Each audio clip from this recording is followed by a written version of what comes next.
Hello, everyone. I'm Jean, and welcome to our first podcast. Today, we're going to be talking about isolation and why it's such a big deal for people. I'm Dr. Ray. Welcome to Healing Our Community. So we wanted to kind of throw a couple quotes out for you. This is from Eric Fromm. That's going to be starting the discussion. The experience of separateness arouses anxiety. It is indeed the source of all anxiety. That's really profound. And the deepest need of man, then, is the need to overcome his separateness, to leave the prison of his aloneness. So before we get into that and discussion about that, we're going to tell you a little bit about us and about this podcast. We are co-founders and directors at KBH Center right here in Delta County. We are also co-founders of the Lighthouse in Chicago, which has been in operation since 2002. And we are also co-founders of the couples coaching program called Couple Synergy, and which has also had a podcast since 2019. And we have had, over 30 years of experience in the mental health field. So the reason we wanted to talk about isolation is the very first act of being a human being and coming into this world and being separated from your mother. And the act of separation, whether you're talking about separation from source, separation from your mother, or being in a body and being separated, no one can really know what you think, and nobody can really know what you feel. And so because of that, we are in this place of isolation. We are born alone, we die alone, and it is one of the greatest sources of pain for human beings on this planet. You know, the idea of this topic for this podcast, which, by the way, we will have, different topics every week, starting at 12:15 on Wednesday, and we will be live. So you guys can send any comments if you're watching on Facebook or on the YouTube channel. You can ask questions as well. We want this to be an interactive conversation without the clinical jargon, just real talk about the challenges we face and how to heal our community. But one of the reasons why we came up with this topic specifically is that, we moved to the Western Slope from Chicago over 4 years ago. And we came from a really... 40? No, I said 4. Oh, 4. Right? 4. Geez, 4 years. Wow. 4 years ago, 3 years full time. And we moved from a very crowded area. I think that our suburb had double the amount of population than Delta County as a whole. Right? That's a lot. But when you're in those crowded spaces, you can't have the same type of relationships that we found we can have out here. And out here, people are much more separated, and that can lead to deeper relationships at a more surface level, like helping your neighbor. Or it can lead to isolation, where you're out there on your own and you don't have a lot of contact unless you choose that. And that's one thing we noticed. Like, we could sit in our house and not really go out and not see people. And we had to make an effort to invite the neighbors over, or to go to a chamber event or something, to be around other people.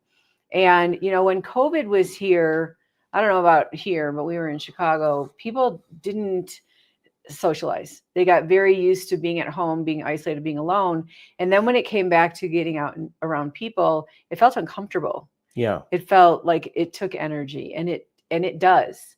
So if you think about it, if nobody can know your thoughts and nobody can know your feelings, then how are they ever going to know that unless you make an effort to somehow be in front of another person, connect? You have to connect, and you have to have an established rapport or bond before you're going to share something that's intimate like that, to then feel a connection. Because even though we're isolated, even though no one knows our thoughts and no one knows our feelings, we have the same feelings and we have very similar thoughts, but nobody knows that. Yeah, we've been able to experience that stark contrast of, being in a neighborhood where houses are really close together, and being around lots and lots of people, being in traffic. And, for us to come out here and feel the expanse, it was a relief for us, right? But pros and cons for everything.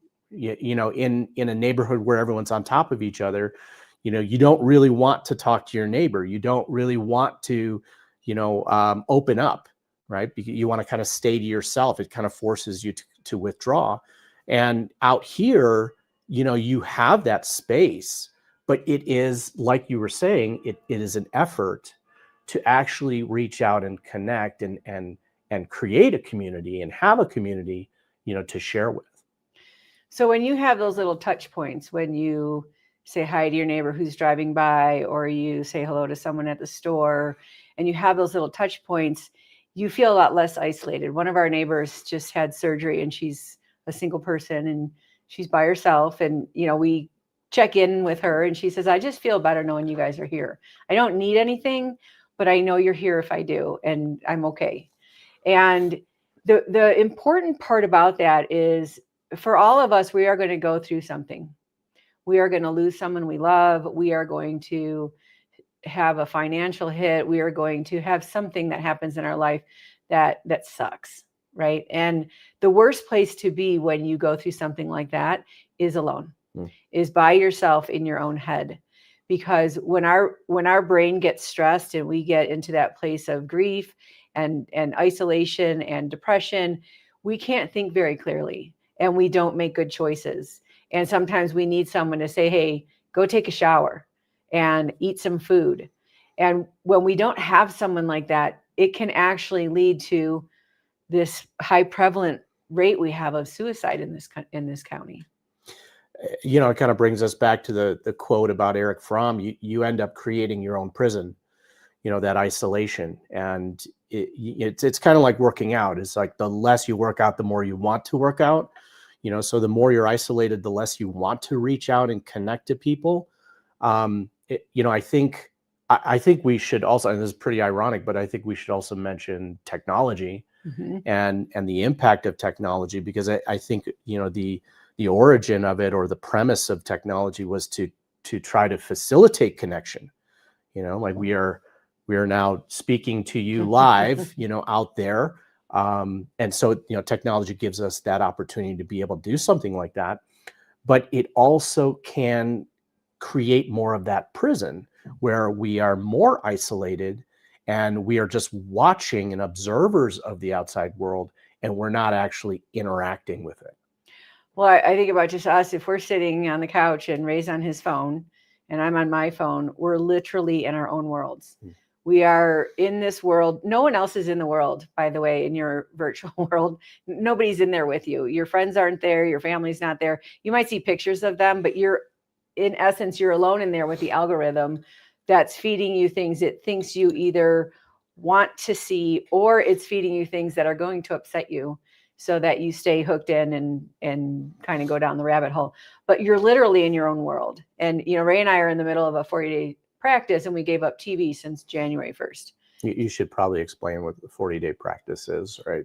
It's a group we do that, I don't know. I don't want to explain it right now. It's a lot. Anyways, we gave up TV for 40 days starting January 1st. Think of it as New Year's resolutions. So at least the TV is a common screen, that we're both experiencing that at the same time. I mean, as opposed to looking out the window and being in the world and seeing the deer hop by or something, then we're both experiencing nature. And that is a completely different feeling than experiencing a screen. And then when you have common experiences, and I think, Delta County is really good at having all these groups that you can join. It was very difficult to volunteer in Chicago. I mean, you needed background checks and all this other stuff, and you had to be vetted, and mostly you were rejected unless you were paid, employee. But here you can join Altrusa, you can join Rotary, you can join the Elks, you can join the Lions, you can be part of something, Hope West, which I'm a part of, Search and Rescue, which you're a part of, and you can contribute. And one of the greatest ways to combat isolation in that connection is to be a giver. When you show up something from interaction with other people, you will leave feeling more depressed, because you for sure will not get it, because the other person has no idea that you were even seeking that. But when you show up to give, and when you show up to create purpose, how can I help? What can I be a part of? What can I create? That's what feeds the part of us that has that connection, that dims down that isolation and that separateness. Yeah, that just reminds me of the phrase "givers gain," right? That if you are giving, then you are going to be receiving back. Whether it be intrinsic value or whether it be an actual direct reciprocation from someone else. So it is a way to connect and kind of reach outside of ourselves and our own isolation, because let's face it, human existence is an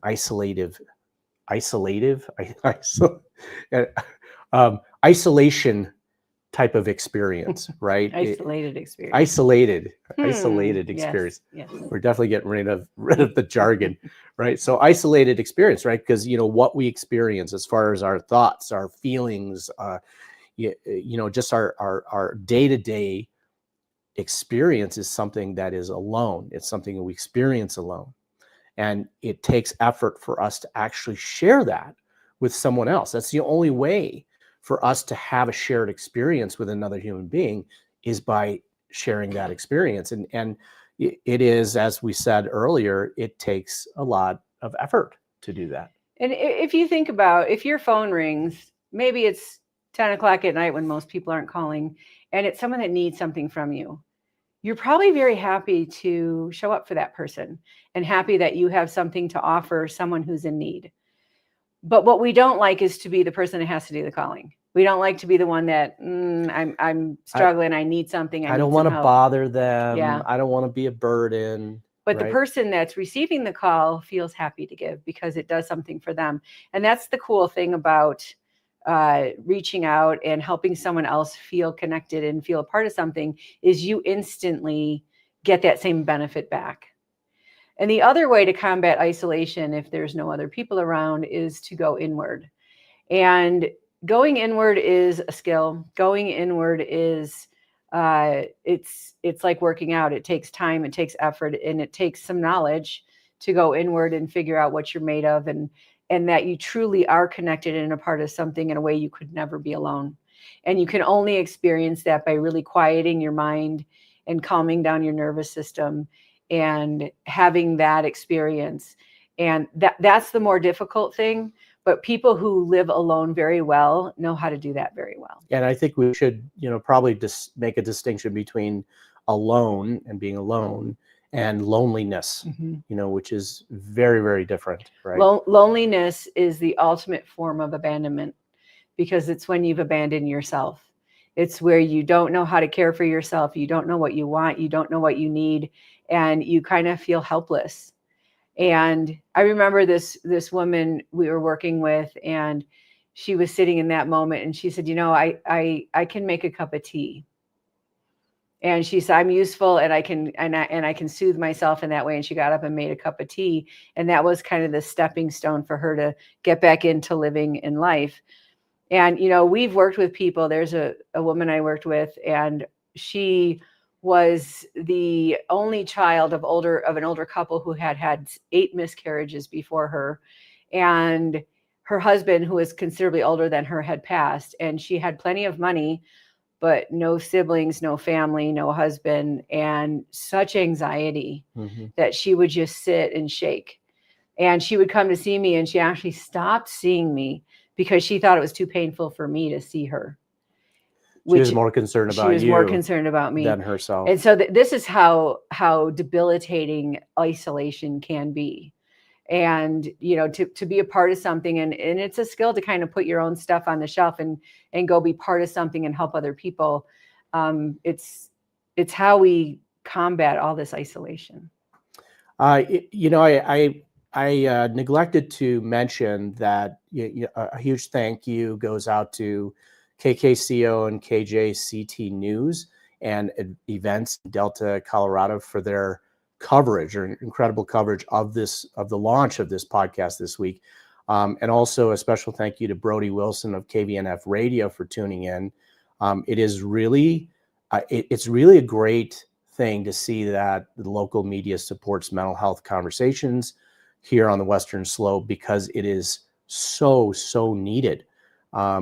That making that connection that you're talking about is something that I have found, at least I can speak for myself, I've found it to be really rewarding out here, versus coming from an urban area. You can feel the more direct impact. Yeah, I feel the direct impact. I feel this genuine care for our neighbors, and when we say neighbors, it's like all of Delta County, because that's just how it feels, right? Yep. And it feels good to give, that givers gain phrase. I think it really plays out here. And feel free to contact us at KBH Center on Facebook and leave us a message of topics you'd like to hear. I just want to say one thing about mental health.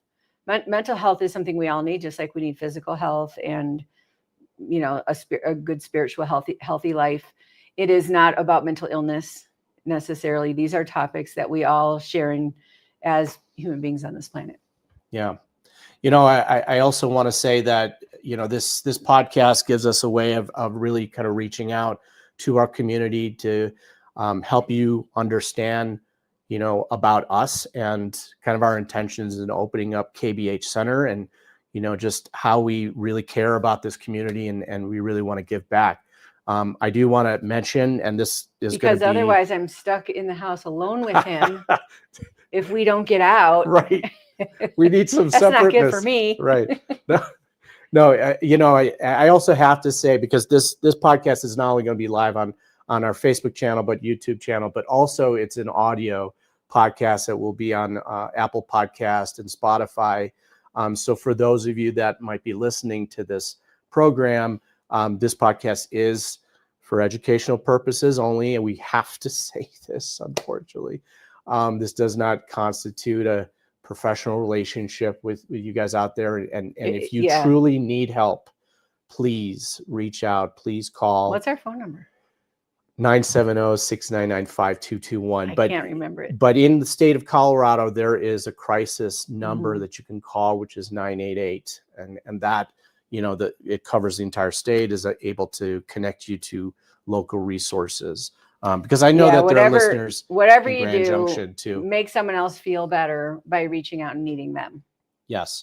And, if you have any ideas about topics for our podcast, please send us a comment or a question. Actually, it kind of looks like there is a question here. Someone saying congrats on the show. Also, isolation can also push individuals to get caught up in a cycle of negative thoughts. Absolutely. And Carrie, hey, Carrie, someone we know from Chicago, to Amazing Humans. This is so exciting. Thank you very much. Really appreciate that comment there. But yeah, if you have any topic suggestions or questions or anything, you could just, on the live show, you could just put it into Facebook or put it on YouTube comments, and we'll be able to kind of read that during the show. So just so you guys know, it'll be about 15-20 minutes each episode that we do. And we look forward to growing with you and understanding our community more.